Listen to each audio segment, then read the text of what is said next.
Bonjour à tous, j'espère que vous allez bien. Moi, je vais bien. Je tiens d'abord à m'excuser parce que ça fait un bon bout de temps que je n'ai plus posté la moindre vidéo dans ma chaîne.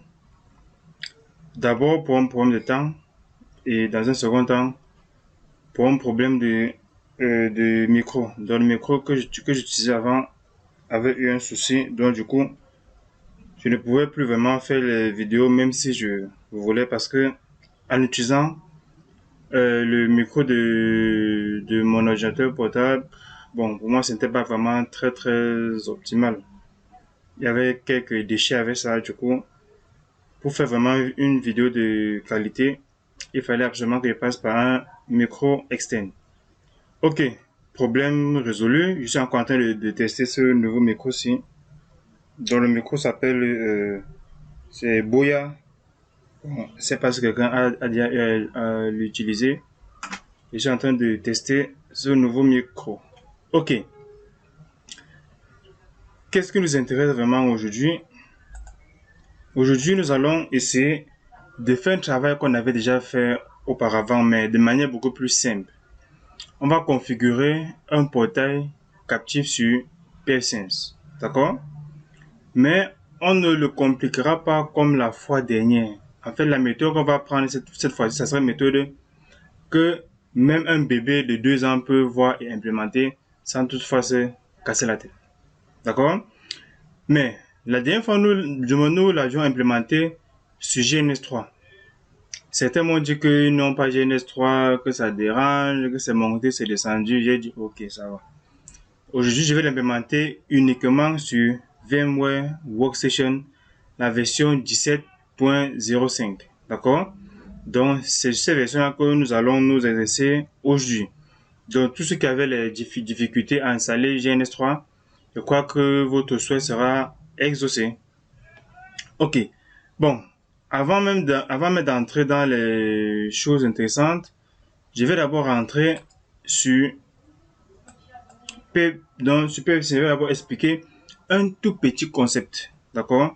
Comment on fait pour installer un portail captif? C'est quoi d'abord le rôle d'un portail captif? Donc, le portail captif, c'est... Attendez un peu, je vais d'abord faire un petit dessin pour que vous puissiez un peu comprendre de quoi est-ce qu'il s'agit. Ok, si on prend ça comme ça, supposons qu'ici on a par exemple, attendez, supposons qu'ici on a par exemple Internet. Bon, je ne suis pas d'abord un bon dessinateur. Puis, ici, on a par exemple notre PFSense. Voilà. Puis, Internet est connecté derrière notre PFSense là. Puis, derrière notre PFSense, on a notre réseau local. Pardon. Derrière notre PFSense,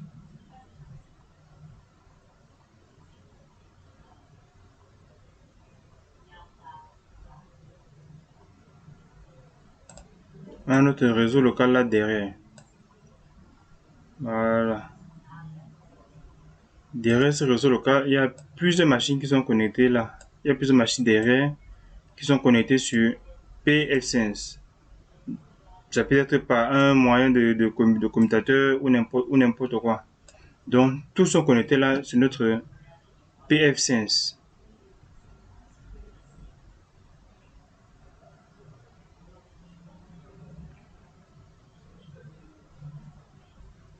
Voici par exemple notre PFSense là. Voilà. Qui est branché là. Ici, ça c'est notre LAN. Ça c'est notre LAN. Et ça c'est notre WAN. Et au milieu, on a notre PFSense qui est implémenté. Donc du coup, quand une machine ici là, quand une machine ici voudra partir sur Internet, automatiquement, il y aura un portail ici qui va s'activer. j'ai bien dit partie sur Internet, il y aura un portail ici qui va s'activer et qui demandera à l'utilisateur de s'authentifier. Vous pouvez prendre ça comme étant un proxy. Donc, le portail maintenant va s'activer, ça va maintenant demander à l'utilisateur qui souhaite maintenant se rendre sur Internet d'insérer par exemple son nom d'utilisateur et son mot de passe. D'accord? Dès qu'il finit, il y aura un case à cocher. Ici, là, puis il va cliquer sur OK pour être redirigé sur Internet. Donc, le portail va seulement nous permettre de pouvoir authentifier la personne qui soit partie sur Internet. Pourquoi est-ce qu'on authentifie d'abord les gens? Parce que dans la majorité de nos entreprises, là, on a un problème crucial de bande passante, de débit. Parce que la bande passante et le débit, ce n'est pas la même chose. On a un problème de débit. Donc, du coup, ce que le fournisseur nous donne souvent n'est pas souvent très optimal. Et le fait de rediriger tous les utilisateurs du modèle forcé à passer par un portail captif, ça permet au moins de pouvoir limiter les gens qui vont aller sur Internet. Donc, du coup, n'importe qui ne pourra pas peut-être entrer dans un bureau ou prendre par exemple son smartphone, se connecter sur le réseau et commencer à faire commencer à faire tout ce qu'il a fait. Donc, peut-être que tu permets ça de cadrer un peu ou de juguler un peu tous ceux qui vont se connecter à Internet. D'accord? Ça permet aussi d'économiser aussi beaucoup la bande passante. D'accord? Parce que à travers PFSense, d'accord, on peut gérer plusieurs choses. Le portail capture fait partie d'une fonctionnalité qui existe dans PFSense. On peut par exemple gérer la bande passante. Je peux par exemple dire que bon, l'utilisateur A qui s'est connecté, c'est là. Je peux par exemple dire que bon, toi qui te connectes là, je te donne une limite même de 10 gigabits que tu peux consommer. Après ces 10 gigas là, automatiquement, tu ne pourras plus rien faire sur le réseau. D'accord? Que ce soit en upload ou en download. Quand tu vas venir de charger tes 10 gigas, tu vas rester tranquille. Tu ne pourras plus seulement rien faire. Peut-être que par jour, tu peux seulement avoir 10 gigabits que tu peux consommer sur le réseau. Quand tu pars déjà au-delà, automatiquement, tu seras toujours connecté, mais tu ne pourras plus émettre ni recevoir. C'est ça la différence. Ok, en fait, je disais tantôt qu'il y a trop de fonctionnalités qu'on peut implémenter dans PFSense. Donc, cette vidéo n'est pas faite pour énumérer toutes les fonctionnalités de PFSense. Nous y reviendrons petit à petit. D'accord?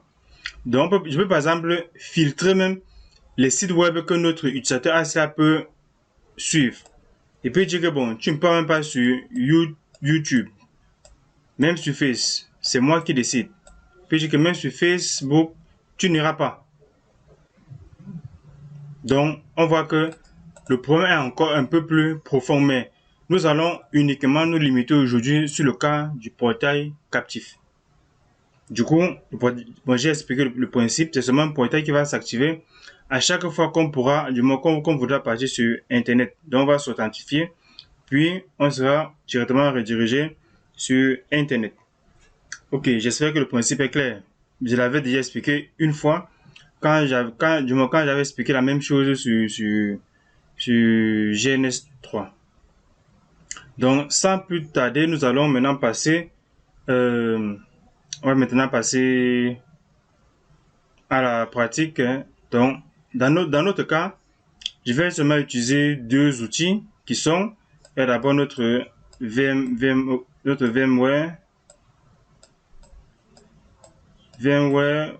Workstation. J'utilise la version 17.0.5. Si je ne me trompe pas, la dernière mise à jour. Puis, je vais utiliser encore une machine virtuelle de PFSense. PFSense. Bon, j'ai dit ces trois technologies. PFSense. Dans mon cas, j'utilise la version. C'est quelle version de PFSense que je vais utiliser ici? C'est la version 7. La dernière version de PFSense, actuellement, c'est la version 7. Puis, on va maintenant utiliser une machine cliente, d'accord, qui va permettre que on puisse faire des tests dessus, je vais utiliser Windows 10. Donc là, 22.h. Donc, voici les trois outils que nous allons utiliser principalement dans notre laboratoire. Bon, je crois qu'il n'y a rien de compliqué, hein. Donc, c'est ce que vous utilisez au quotidien. Donc, par exemple, notre machine PF5 qui sera là. D'accord? Du côté LAN, on va connecter notre réseau LAN à la VMnet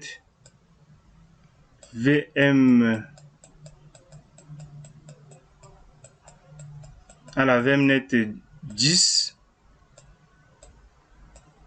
La VMnet 10 fait partie des 4 réseaux qui sont présents dans VMware. D'accord? Puis maintenant, donc du côté LAN, on sera connecté à la VMnet 10. Maintenant, du côté WAN, on sera connecté par Bridge. Bridge, c'est quoi? Bridge, c'est le pont. On sera connecté par pont ou par NAT. Mais il préfère qu'on se connecte par pont. D'accord? Donc, on va directement prendre une adresse IP dans la plage de notre carte de réseau physique direct. D'accord? Donc, notre PFC aura deux cartes réseau. La première qui pointe sur Internet et la seconde maintenant qui pointe sur notre réseau, le réseau LAN. Donc, la carte de réseau qui pointe sur Internet sera maintenant la Bridge. On va le faire, vous allez voir. Puis la deuxième va pointer dans la VMnet 10. C'est une carte de réseau qui est présente dans VMware. On fera tout ça en réel. Ok, je crois que c'est bon pour tout le monde, hein. Donc, sans plus tarder, nous allons passer aux choses sérieuses. Bon, dans mon cas, je vais d'abord démarrer VMware Workstation Pro.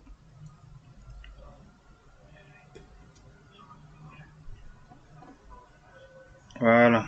Donc, j'ai installé ma machine virtuelle là, Windows 10. Donc, je vais seulement venir installer. Je vais d'abord créer ma machine virtuelle de PF5. Pour ça, je viens cliquer sur Create a new machine, a new virtual machine. Passe suivant. Je ne coche pas cette case ici, je coche la dernière case ici. I will install the operating system later. Donc, je ne vais pas le faire une fois. Passe suivant. C'est PF5 que je vais installer. Donc, je passe sur Other. Puis, je passe sur FreeBSD 14. Prends la version 64 bits. Passe suivant. Maintenant, je modifie ça. Je mets plutôt. Modifie le nom, je mets PF5. Voilà. Passe suivant. Store virtual. Donc, on peut faire que les fichiers soient stockés sur un seul fichier. Passe suivant. Passe sur Customize Hardware. Ici, je vais, par exemple, créer mes différentes cartes réseau. Bon, comme mémoire, je donne même 512. Processeur. Bon, un processeur, c'est largement suffisant, hein. Bon, je vais quand même mettre 2, uniquement pour les besoins de test. Même la RAM à 1 Go, même comme ce n'est pas nécessaire. Maintenant, je vais maintenant insérer notre fichier ISO dans la carte, dans le lecteur même de PF5, la machine virtuelle. Clique là, passe sur Use, ISO Image File, je passe sur Browse. Donc, je vais devoir chercher où est-ce que mon fichier se trouve. C'est dans mon disque local D, dans le dossier OS. Voici PF5 2.7. Clique là, puis je double-clique pour importer le fichier. C'est bon maintenant. Maintenant, j'aurai besoin de deux cartes réseau. Parce que PF5 doit fonctionner avec deux cartes réseau. Une qui pointe sur le réseau WAN et l'autre qui pointe dans le réseau LAN. Donc ici, on a une carte réseau. Je vais maintenant créer une deuxième. Donc, en cliquant sur Add, ici en bas. Puis, je clique sur Network Adapter, Finish. Puis, on a dit que la première carte réseau doit pointer sur quoi? Doit pointer sur le bridge. Donc, il doit être connecté directement sur ma carte réseau physique qui est là. Donc, je clique sur Bridge ici. Puis, la deuxième carte réseau, maintenant, on doit pointer dans la VMnet 10. C'est une carte réseau virtuelle qui est dans VMware Workstation. Donc, je clique sur Customize ici. Donc, pour spécifier la carte réseau en question, je clique là-dessus, puis je déroule la bande ici. Ici, on voit que la carte réseau part de VMNet 0 à VMNet 19. Donc, dans mon cas particulier, je vais pointer sur VMNet 10. Donc, c'est un réseau interne. D'accord? Je clique sur Close, puis Finish. Voilà. Je crois que le schéma est clair. Donc, dans un second temps, je vais venir maintenant sur ma machine virtuelle là, sur ma VMNet 10 qui est là, puisque ça va faire partie de mon test. Puis, je vais aussi connecter ça à la VMNet 10 parce que on a dit que sur PF5, la VMNet 10 sera la carte réseau qui va pointer sur mon réseau interne, dans mon réseau LAN. Donc, automatiquement, toutes les machines qui seront dans mon réseau LAN seront tous branchés sur la carte réseau VMNet 10. Donc, c'est pour ça que je viens là, sur Windows 10 ici. Je le mets sur la VMNet 10. Bon, il est déjà sur la VMNet 10. Je clique là. Voilà, il est déjà sur la VMNet 10. Donc, c'est bien là, vous voyez. Il pointe déjà sur la VMNet 10. Bon, je pense que je l'ai fait hier. Voilà. Passe OK. Donc, pour lui, c'est bon. Donc, les deux sont connectés. Donc, la première carte de réseau Super CS pointe déjà sur ma carte de réseau physique, donc sur Internet. Puis la deuxième pointe sur ma carte de réseau interne. Maintenant, je vais d'abord procéder à l'installation de PF5. Je clique sur Power on 10 Virtual Machine. C'est assez simple, hein? Faut pas paniquer. Ça se fait presque tout seul. C'est très facile. On passe en quelques secondes. Ça nous prendra moins d'une minute même pour installer dans PF5. Même si vous avez une machine qui ne tourne pas vite, ça pourra faire l'affaire. Donc, soyons patients. OK. Ici, pour son installation, la souris ne nous sert strictement à rien. D'accord? Donc, on procédera uniquement à travers le clavier. Donc, j'appuie sur Entrée pour accepter les thèmes. Puis, ici on a quoi? On a Install, Rescue Shell All, Recover. Bon, on n'a pas ressorti la genèse de tout ce qui est là. Donc, je clique sur OK pour Install. Puis, Auto ZFS, ça c'est le système de fichiers. Donc, je clique sur OK, c'est bon pour moi. Maintenant, Install Process with Installation. Pour moi, c'est bon. Je clique seulement sur Select, j'appuie seulement sur la touche Entrée de mon clavier. Puis, Stripe, No Redundancy, ça aussi c'est bon pour moi. Parce que moi, ici là, dans mon cas, je n'utilise pas un système RAID. Donc, pour moi, celui-ci est tout bénéfique pour moi. OK. Puis maintenant, on me demande de sélectionner maintenant mon disque en question, disque 0. Donc, j'appuie sur la touche espace pour cocher. Espace de mon clavier pour cocher. Puis, clique maintenant sur OK pour valider. Maintenant, on me demande est-ce qu'il y a les fichiers importants dans mon disque. Pour moi, je dis non, je n'ai rien à l'intérieur. Donc, je clique sur Yes pour formater et lancer l'installation. Voilà. L'installation prend pour moi, c'est moins de 10 secondes. Ça ne prend pas du temps. C'est très rapide. Bon, je ne sais pas si c'est en fonction de mon ordinateur. Je ne sais pas. Mais pour moi, ça ne me prend jamais une minute pour son installation. Voilà. Vous voyez, ça n'a même pas pris 10 de même 10 secondes, ça n'a pas pris. Donc, je clique sur la touche entrée pour redémarrer.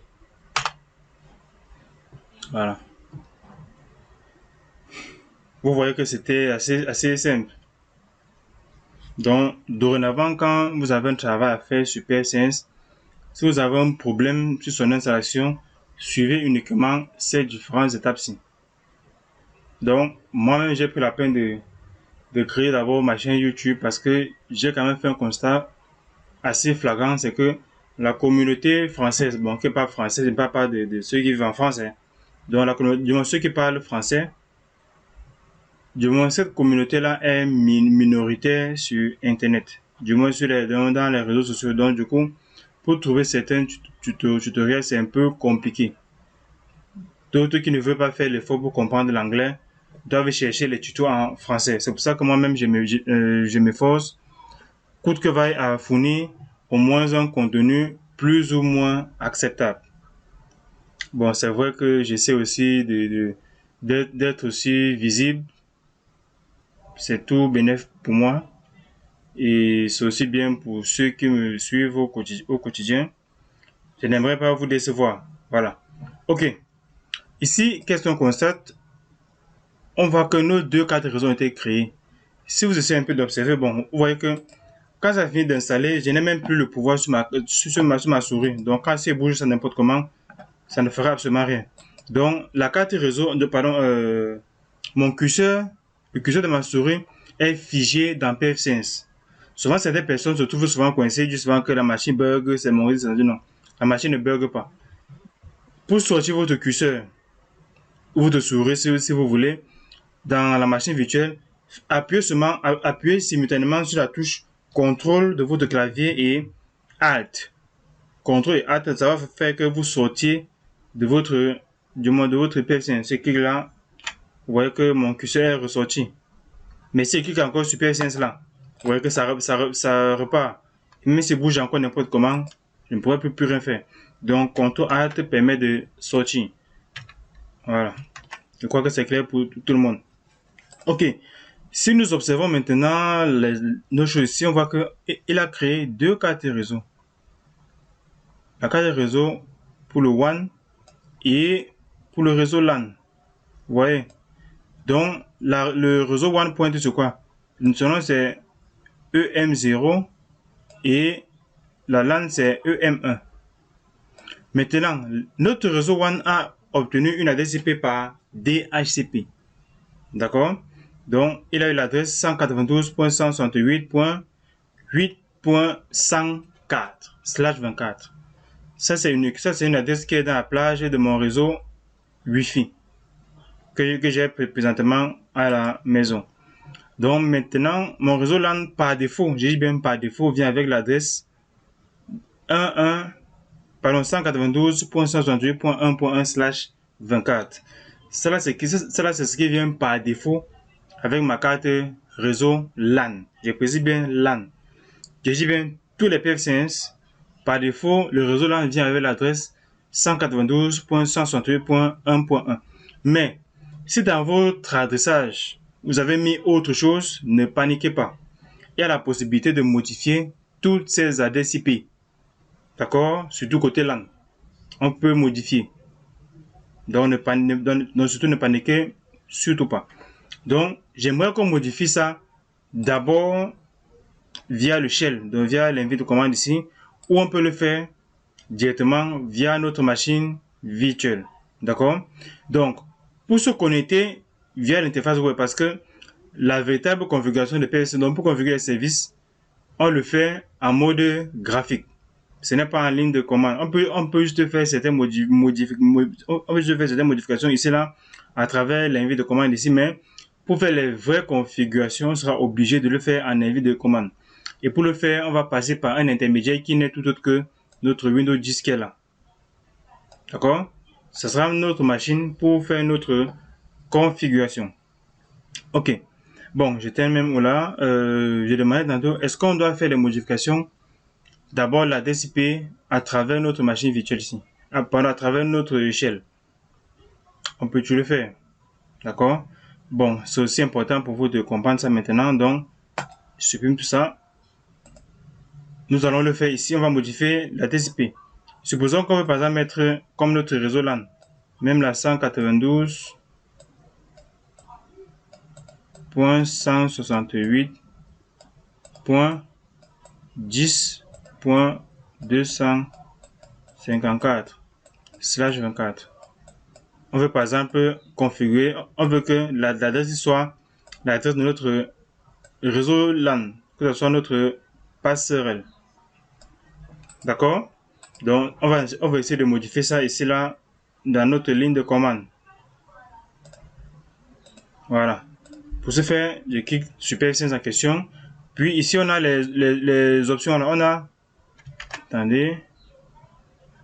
Ici, on a quoi? On a logout SSH pour se connecter en SSH. On a un pour assigner une interface. On a le 2 ici là pour modifier une interface avec une adresse IP. Donc, c'est cette partie-ci là qui nous intéresse. C'est ça qui nous intéresse. Donc, pour ce faire, je clique sur 2. Je valide.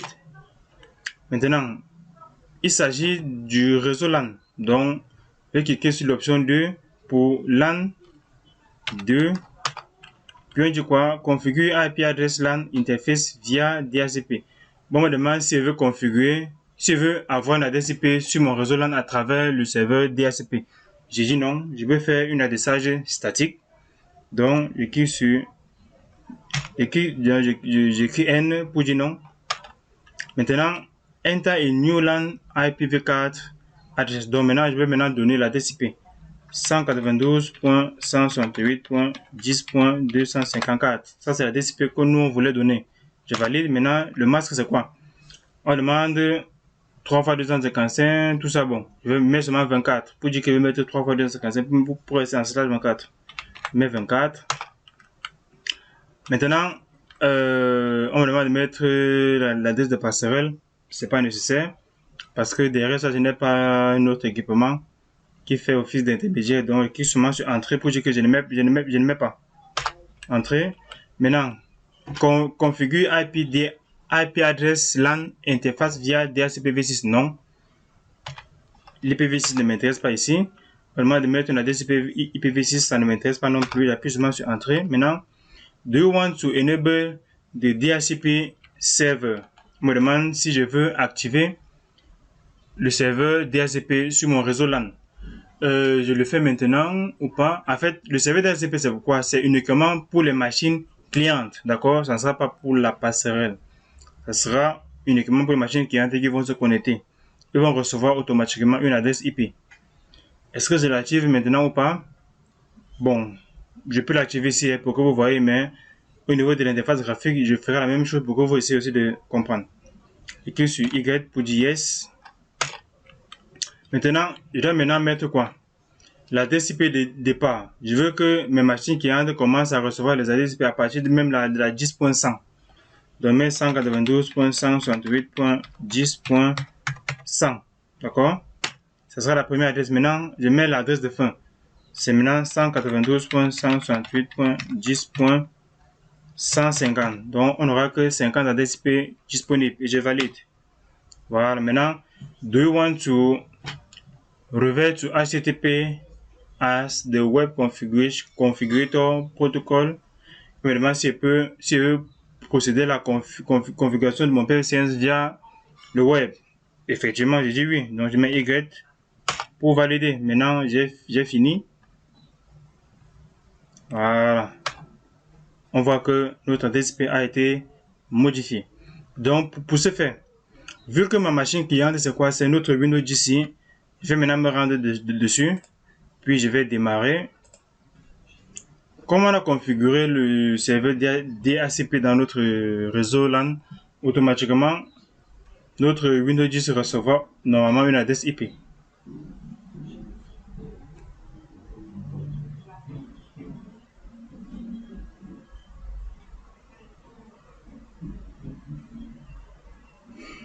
On passe en quelques secondes.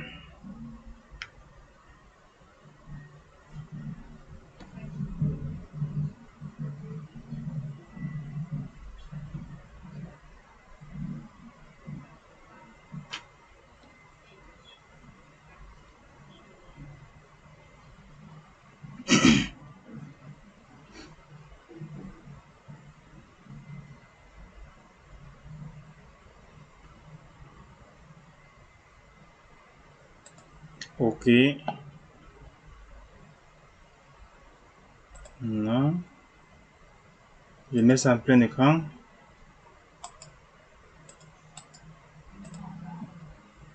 Si je viens là sur ma carte réseau, propriété, pas sur ma carte réseau, détail, vous voyez que j'ai eu la 10.100 automatiquement.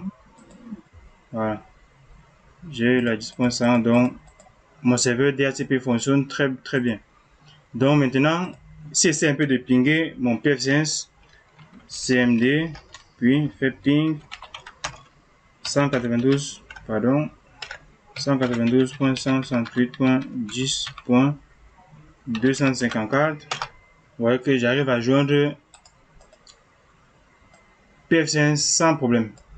Maintenant, je vais devoir me connecter via l'interface web pour procéder maintenant aux configurations. Pour ce faire, j'ouvre mon navigateur Microsoft Edge. Puis, j'entre tout simplement l'adresse IP de PF5. Bon.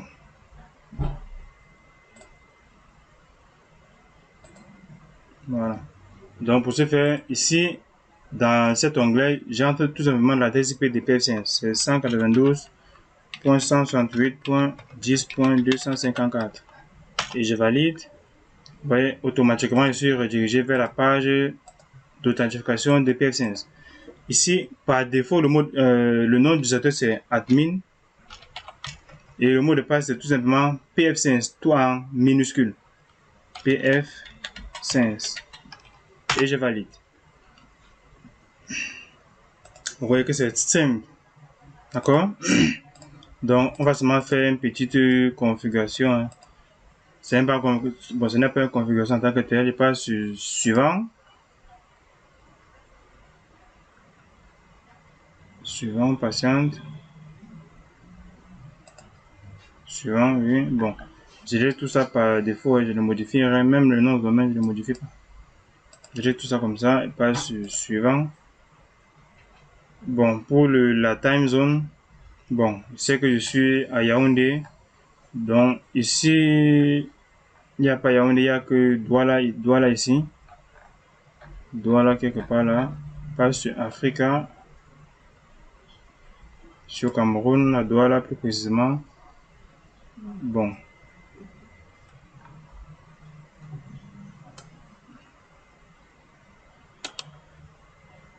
Voilà, Douala. Bon, je suis à Yaoundé. Bon, même comme on a le même fuseau horaire entre Yaoundé et Douala, puisque nous sommes dans le même pays. Next. Bon, DHCP est activé. Ici, là, je modifie absolument rien. Pas seulement sur Next.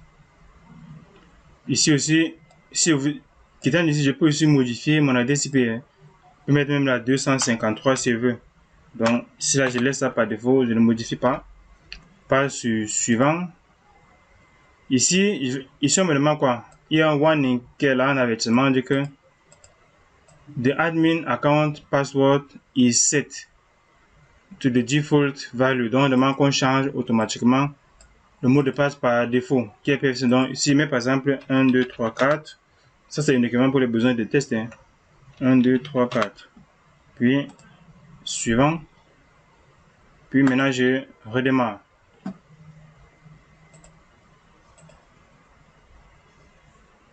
Voilà. C'est bon, on part maintenant sur Finish. Voilà.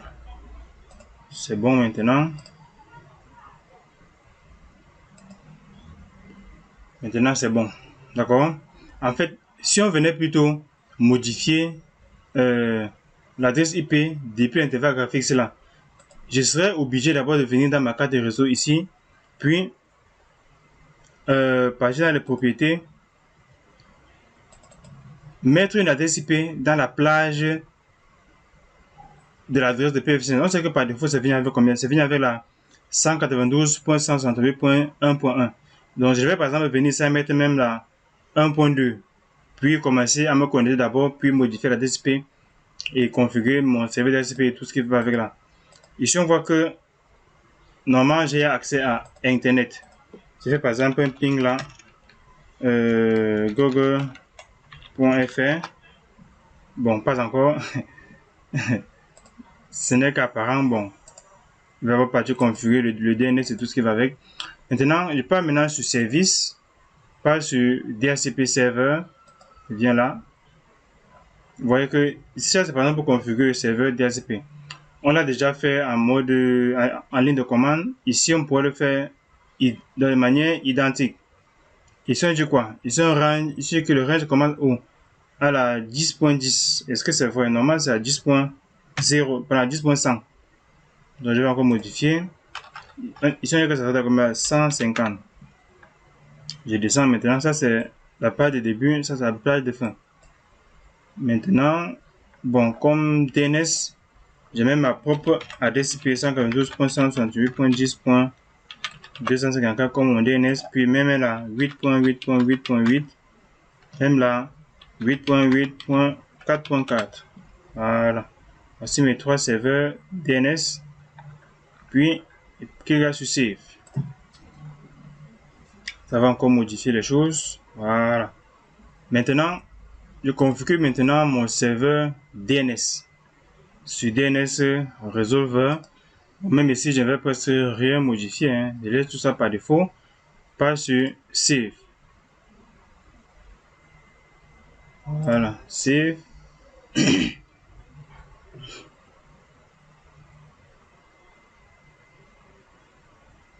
Voilà. Je crois que c'est bon. Hein. C'est très simple.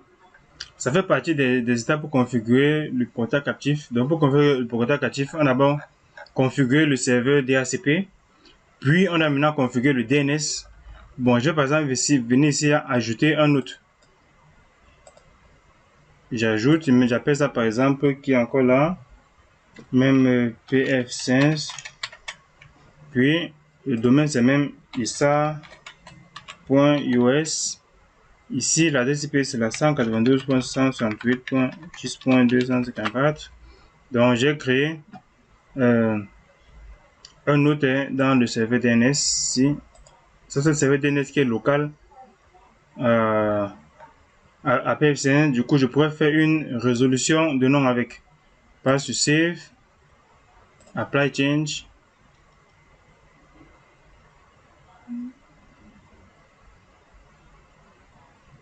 Voilà, c'est bon. Donc, si je reviens là, je fais ping PF5. Automatiquement, ça me retourne son adresse IP. C'est ça le rôle du serveur DNS.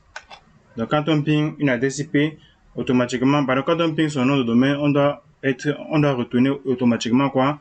Son adresse IP. Je crois que c'est bon maintenant. En temps normal, on doit déjà avoir accès à Internet. Je dis bien en temps normal. En temps normal, Internet doit déjà passer sans problème. Voilà, j'ai accès à Internet. Ouais. Donc, je vais un peu essayer de lancer un ping continu.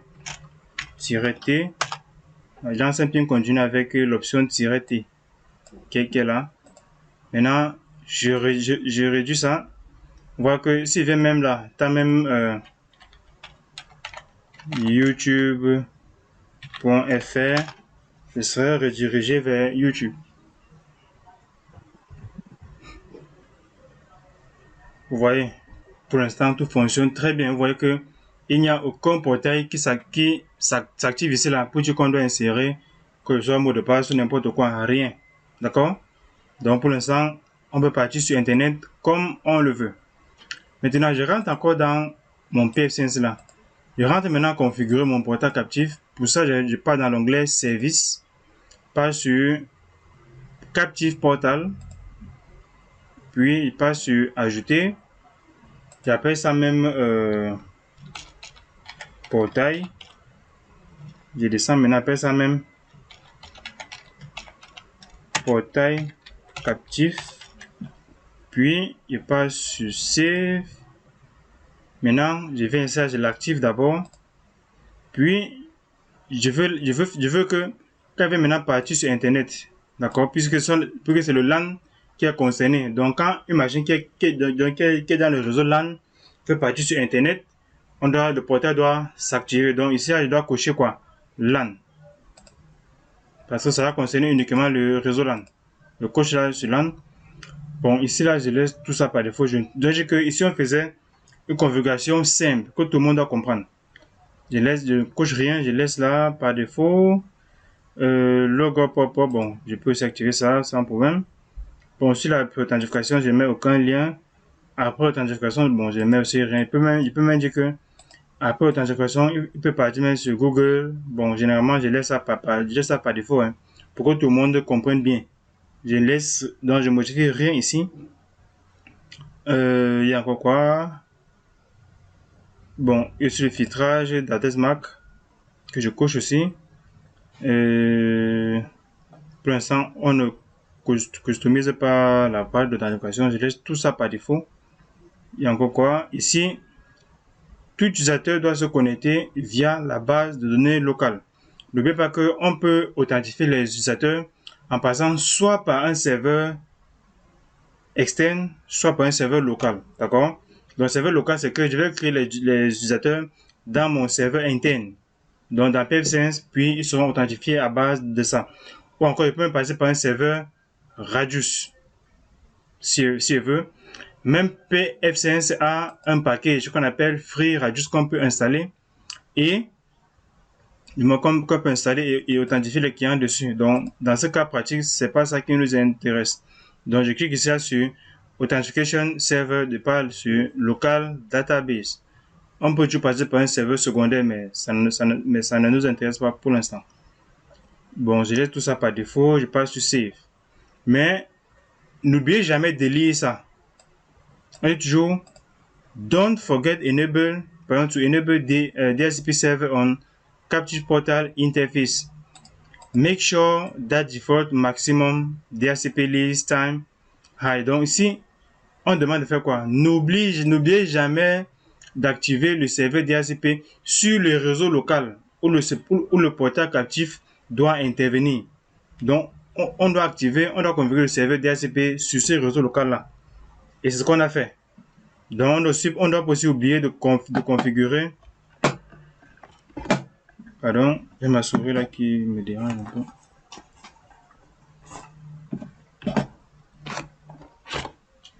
Donnez-moi une minute.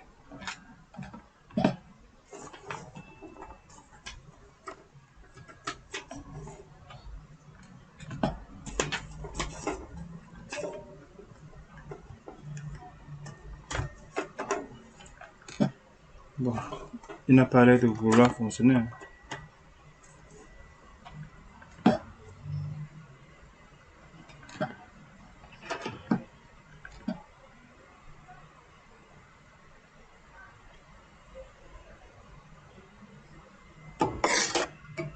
Bon, c'est en train de vouloir me déranger.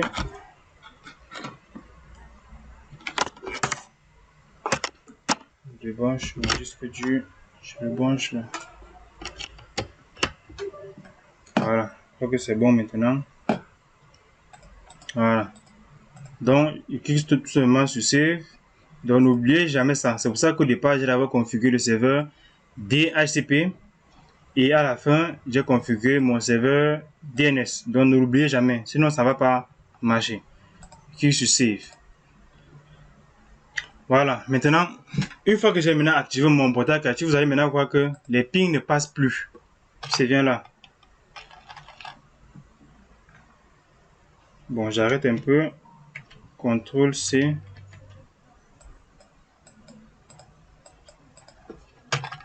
C'est en train de faire les siennes. Bon, je ferme d'abord ça.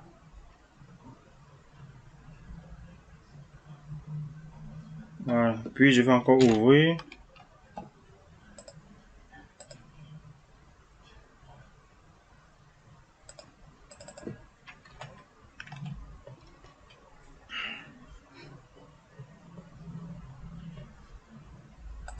C'est en train de perdre le temps là.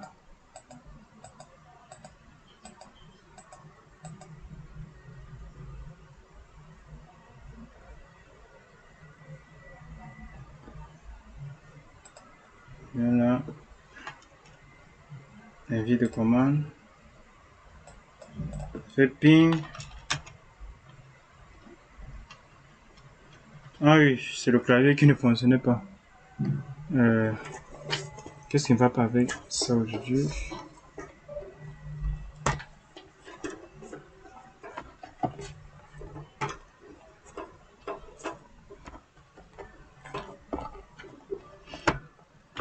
Voilà. Voilà, fait ping.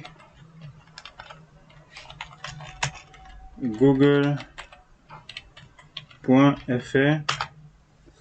vous voyez que le ping ne va plus aboutir. Ça tente un peu de résoudre, mais vous voyez que au finish, ça va rien faire. Aucun ping ne va passer. Pourquoi? Parce qu'on a activé le portail captif. On n'a plus accès à Internet.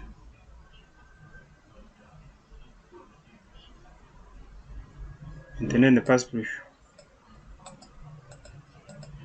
Donc, si je viens par exemple là, je tape par exemple google.fr, vous voyez que mon portail s'active automatiquement. Vous voyez un peu. Le portail s'active automatiquement. Pour l'instant, je n'ai mis aucun mot de passe. Je n'ai créé aucun utilisateur. Quand il tape maintenant google.com, vraiment mon portail qui s'active, ça va mettre quoi? Un nom d'utilisateur et un mot de passe. Donc pour ce faire, je rentre dans PF5 ici. Je passe sur Système, passe sur User Manager pour créer un utilisateur. Je valide. Maintenant, je viens là sur Add.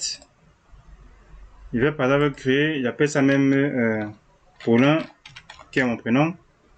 Puis le mot de passe même 1, 2, 3, 4. Je confirme avec 1, 2, 3, 4. Quoique c'est bon, passe sur Save. Puis je peux maintenant venir ici, je modifie, je clique ici là, sur le petit stylet ici. Là, je vais maintenant lui donner les droits sur le portail captif. Donc je leur octroie maintenant le droit pour se connecter sur le portail captif. Je passe ici là sur Add. Puis je clique sur Captive Portal pour maintenant se connecter au portail captif. Passe sur Save. Voilà, je crois que c'est bon. Donc si je rentre maintenant dans mon portail captif ici, c'est maintenant le username qui est Paulin. Puis je mets le mot de passe 1, 2, 3, 4. Automatiquement, je serai redirigé vers Internet. Vous voyez que je suis redirigé directement vers Google. Vous voyez que c'est assez simple. Et si je rentre encore là, vous voyez que les pings ont essayé de commencer à passer. C'est dans ce ping là. Vous voyez que le ping recommence à passer sans problème. J'espère que vous comprenez l'affaire. C'est très facile. D'accord? C'est vraiment très facile. D'accord? Ok, maintenant, je vais aussi essayer de me connecter encore à travers un autre client. Je vais par exemple prendre même ma machine Kali ici. Puis je vais le mettre aussi sur la VMnet 10. Je vais le mettre dans mon même réseau local là. VMnet 10. Là. Puis, clique sur OK.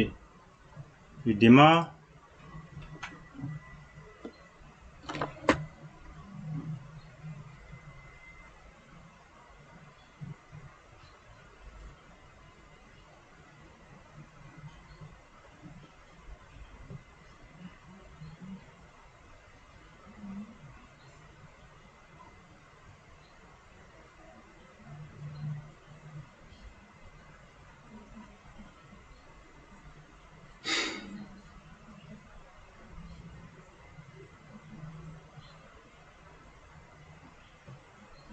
On patiente un peu pendant que ça démarre. Bon. N'oubliez pas que on peut aussi modifier cette page d'authentification. D'accord?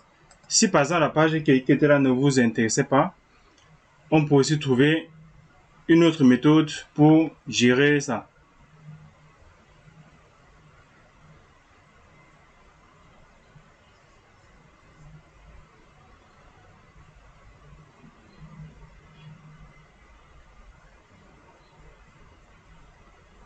On patiente un peu. Est-ce que Kali a fini? Bon, Kali a fini.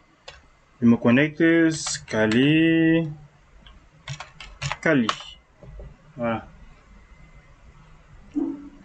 Je mets ça en plein écran. Voilà. Si je viens par exemple sur Firefox. Bon, avant même d'ouvrir Firefox, faut que j'ouvre d'abord le terminal pour voir si j'ai reçu une adresse IP. Tape la commande ifconfig. J'ai reçu la 10.102, donc c'est bon. Est-ce qu'elle peut partir sur Internet? Ping. Google.fr. Est-ce qu'elle peut partir sur Google? Je ne pense pas. Ça ne passe pas. Parce qu'il est connecté sur mon même réseau local. Et toutes les machines qui sont et toutes les machines qui sont dans mon réseau local, pour partir sur Internet, doivent pouvoir s'authentifier sur le portail. Donc, je viens là. Tape par exemple, j'ouvre une nouvelle fenêtre privée. Tape par exemple même google.fr. En temps normal, le portail devrait s'activer. Voilà, le portail s'est déjà activé. Donc ici là, on connaît déjà, non? Je m'authentifie tout simplement. Puis, je vais me loguer. Maintenant, on va sortir par cette petite méthode-ci. Je vais vous montrer comment faire pour modifier la page d'authentification de PFSense. Je viens par exemple là sur Google, par exemple ISA. Bon, même ISTC. ISTC. Je prends par exemple ce logo-ci. D'accord? ISTC, c'est l'institut où j'enseigne. J'enseigne à l'institut.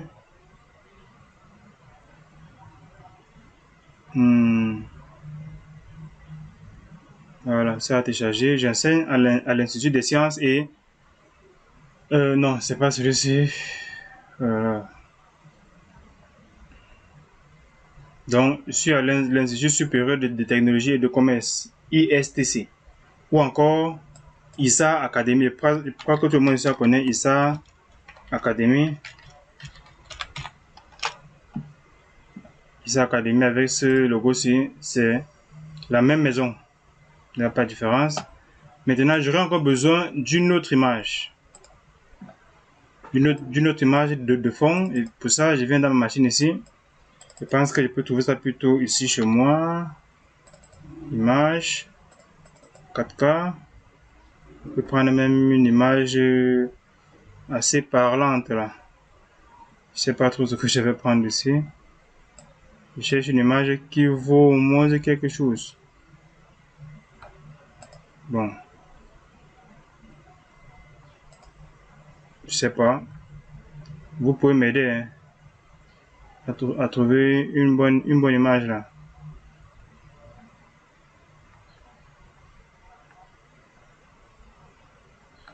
Bon, première l'image de One PC. Bon, je suis d'abord un immense fan. Donc, j'envoie l'image là ici. Vous allez m'excuser même comme ce n'est pas professionnel, ce n'est pas grave. J'ouvre maintenant mon portail ici. Je viens là. Qu'est-ce qu'il fait? Je rentre encore dans le portail captif ici. Captif portal, je passe sur modifier. Je passe jusqu'au fond. J'active display custom logo image. Donc j'active d'abord ça. Puis je vais maintenant importer un logo. Je viens là. Bon, le logo que j'ai, c'est celui-ci. Puis j'active maintenant quoi? L'image de fond. D'accord? L'image de fond, c'est quoi? L'image de fond, c'est tout ce qui sera derrière la page d'authentification là. D'accord? Maintenant, le logo, c'est maintenant ce qui va se placer ici. Donc il y aura plus le PFC, il y aura plutôt un logo à sa place. Donc, c'est un peu de ça qu'il s'agit. Je viens là, je l'active aussi. L'image de fond que j'ai pris, je l'ai envoyé au bureau, c'est l'image de One Piece. Je sais que vous allez m'excuser pour cette image ici. Parce que je suis un fan, d'accord? Bon, maintenant, je rentre maintenant dans Kali Linux. Maintenant, je vais un peu essayer d'actualiser la page ici. Je vais voir si ça prend en compte toutes les modifications que je viens de faire. J'actualise. Vous voyez, automatiquement, les choses ont changé. Vous voyez que c'est un peu plus beau. Vous voyez un peu l'affaire. J'espère que c'est bon pour tout le monde. Est-ce que c'est clair pour tout le monde? Donc, je vais m'authentifier maintenant. Les pings vont recommencer à passer. Bon, j'utilise le même utilisateur. Pour l'un. 1, 2, 3, 4. Ah oui. Bon, par défaut, le clavier sous Kali Linux est en anglais. Mais je vais vous montrer une astuce pour gérer ça très facilement. Je viens là. tape la commande 7x kbmap. Voilà, kbmap. Vous pouvez mettre quoi? Voici toutes les langues qu'elle peut utiliser. Add, host, n'importe quoi. Dans mon cas, c'est le français que je souhaite mettre. Donc, c'est pour moi 7x kbmap et mets FR pour dire en français. Et je valide maintenant. Mon clavier sera maintenant en français. Je vais maintenant pour l'un, puis mot de passe c'est 1, 2, 3, 4. Puis je valide. Vous voyez, je suis redirigé directement sur Google. Et en temps normal, mes pings doivent passer. Voilà. Donc maintenant, mes pings commencent à passer. Donc, j'espère que la vidéo a été tout bénéfique pour vous. Donc, les critiques, ça existe. Je ne dis pas que je détiens le monopole du savoir, mais je tenais au moins à vous expliquer de manière simple comment faire pour configurer un portail captif. D'accord? Regardez un peu. Vous allez un peu voir une petite magie que je vais vous montrer sur Windows uniquement. Attendez un peu, si je redémarre la machine-ci. J'espère que ça va prendre automatiquement. Donc en temps normal, quand je vais redémarrer, quand ça va redémarrer, automatiquement, ça va activer le portail captif sans même que je ne tape une commande. Donc, j'espère que ça ne doit pas me laisser en plein carrefour. Donc, c'est par là que nous allons maintenant sortir.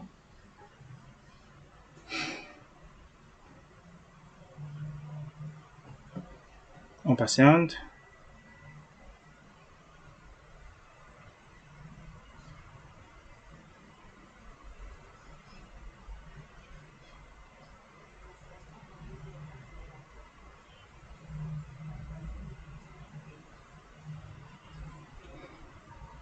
On patiente un peu.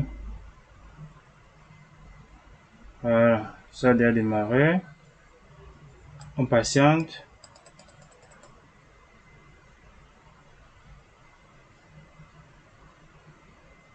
J'espère que mon navigateur va s'ouvrir une fois.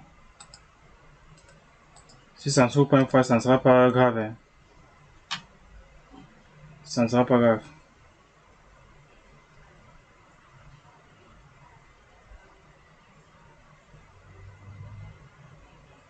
Bon. Il n'a pas envie de s'ouvrir lui une seule fois. Hein. Dommage, dommage, dommage, dommage, dommage, dommage, dommage.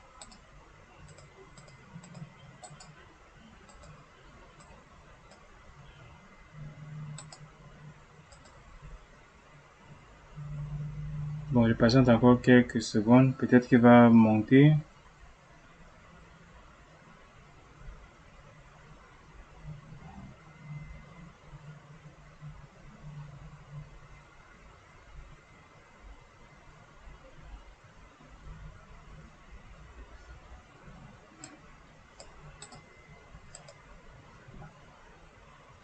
Il ne prend pas.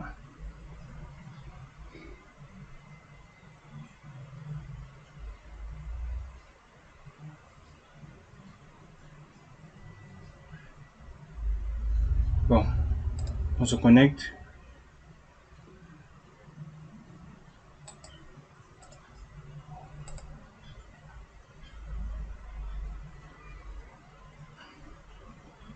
Est-ce qu'il a déjà accès à Internet?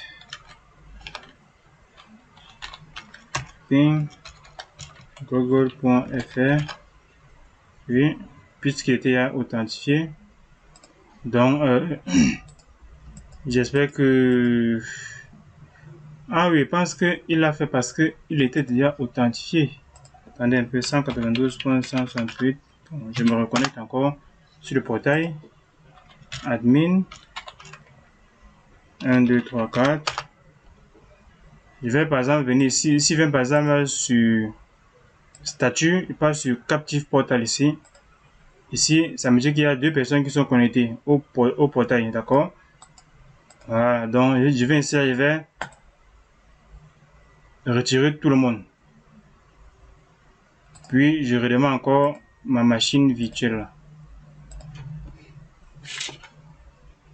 Je redémarre ma machine virtuelle.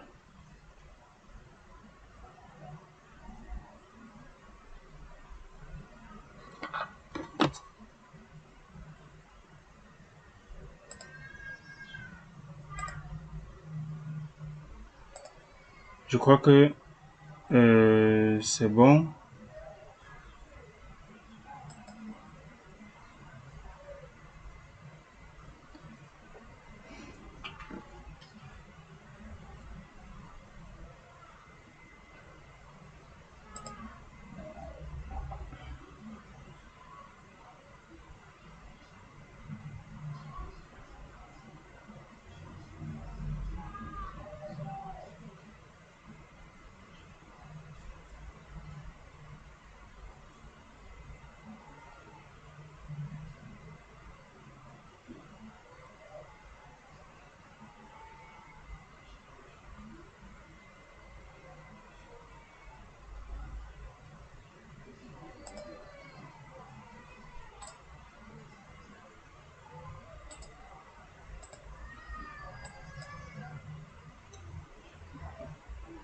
Bon, peut-être qu'il n'a pas envie de s'activer, hein.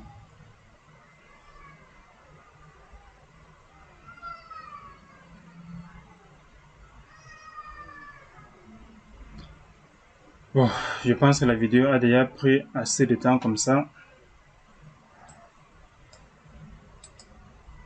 La vidéo a déjà pris assez de temps. Ça dure déjà beaucoup pour un thème assez simple. Le thème était assez simple. Nous sommes déjà à combien de minutes? Nous sommes déjà à 1 heure pour une toute petite vidéo.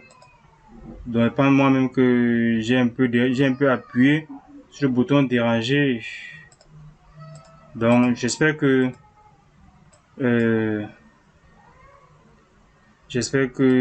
la vidéo vous sera utile. J'espère sincèrement que la vidéo vous sera utile. Donc, pour l'instant, on n'a pas accès à Internet. Fait ping google.fr. On n'a pas accès à Internet. Donc, on sera obligé de nous authentifier. Google.fr. Le portail peut s'activer une fois comme ça ne peut pas, hein.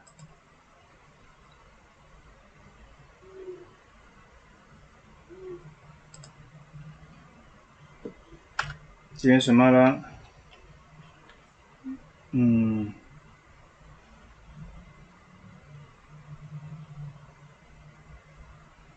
Voilà. Bon, en fait, le portail s'active toujours seul. Mais sauf que ça prend un peu de temps. Ça peut prendre même 2 à 3 minutes. D'accord? Donc, je modifie pour l'un. 1, 2, 3, 4. Donc, nous allons essayer on va seulement essayer de savoir comment dire, de rendre les choses beaucoup plus intéressantes au fur et à mesure qu'on va avancer, d'accord? On va explorer les options au fur et à mesure. Voilà. Donc, je relance encore mon ping là, c'est bon. Donc, je suis connecté sur Internet, donc c'est bon, il n'y a pas de souci. Donc, j'espère que la vidéo vous sera utile et j'attends des critiques, hein. Donc, merci de m'avoir suivi et rendez-vous dans la prochaine vidéo. Merci.